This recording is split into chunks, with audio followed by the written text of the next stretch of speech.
ব্রহ্মা কর্তৃক রত্নাকরের বাল্মীকি নাম ও রামায়ণ রচনাকরণের বরদান। ব্রহ্মা বলে, শুনহ নারদ তপোধন, যে কহিল মিথ্যা নহে শিবের বচন। রাম নাম ব্রহ্মাস্থানে পেয়ে রত্নাকর, সেই নাম জপে ৬০,০০০ বৎসর। এক নাম জপে এক স্থানে এক আসনে, সর্বাঙ্গ খাইল বল্লিকের কীটগণে। মাংস খেয়ে পিণ্ড তার করিল শোষর, হইল কণ্টকুশ তাহার ওপর। খাইল সকল মাংস, অস্থিমাত্র থাকে, বল্লিকের মধ্যে মুনি রাম নাম ডাকে। ব্রহ্মার মুহূর্ত ৬০,০০০ বৎসর, পুনঃ আইলেন ব্রহ্মা যথা মুনি বর।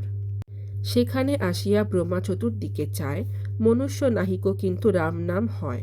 রাম নাম শুনে মাত্র পিণ্ডের ভিতর, বুঝিল ইহার মধ্যে আছে রত্নাকর।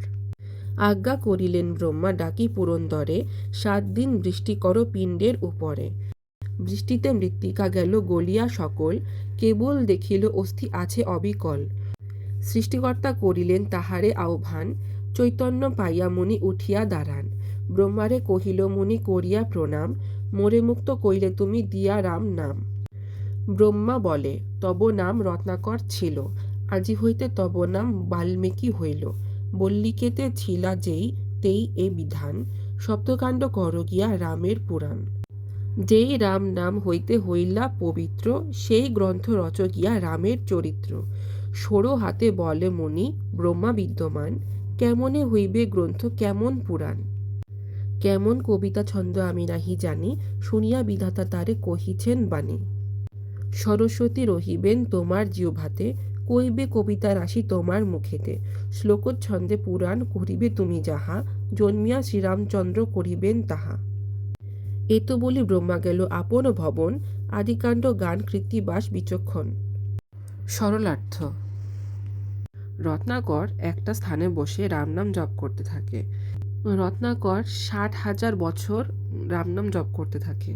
সেই সময় তার সর্বাঙ্গ বল্লিকের কীটগণ অর্থাৎ উই পোকা খেয়ে ফেলে। মাংস খেয়ে তার অবস্থা খারাপ করে, আর তখন তার উপরে কাটার কুশ তৈরি হয়। শুধুমাত্র রত্নাকরের অস্থি অর্থাৎ হাড়গুলো থাকে। আর সেই উই পোকার ঢিবির মধ্যেই, মানে তার মধ্যে যে উই পোকার ঢিবি তৈরি হয়েছে তার মধ্যেই রত্নাকর রাম নাম ডাকে।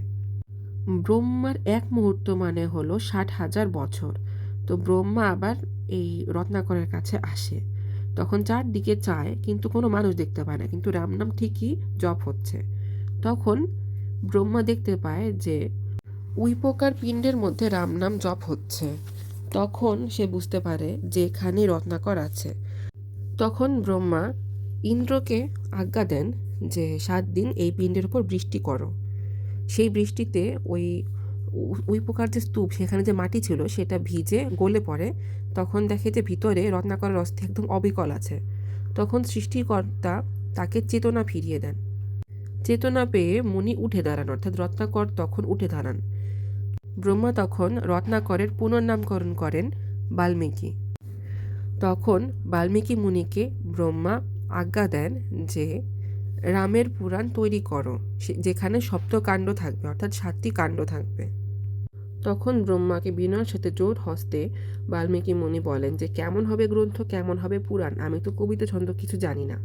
তখন ব্রহ্মা বলেন যে দেবী সরস্বতী তোমার জিহ্বাতে থাকবেন, আর তখন তোমার মুখ থেকে কবিতা রাশি রূপে এই পুস্তক বের হবে, অর্থাৎ তোমার এই শ্লোকের ছন্দে পুরাণ তুমি রচনা করবে।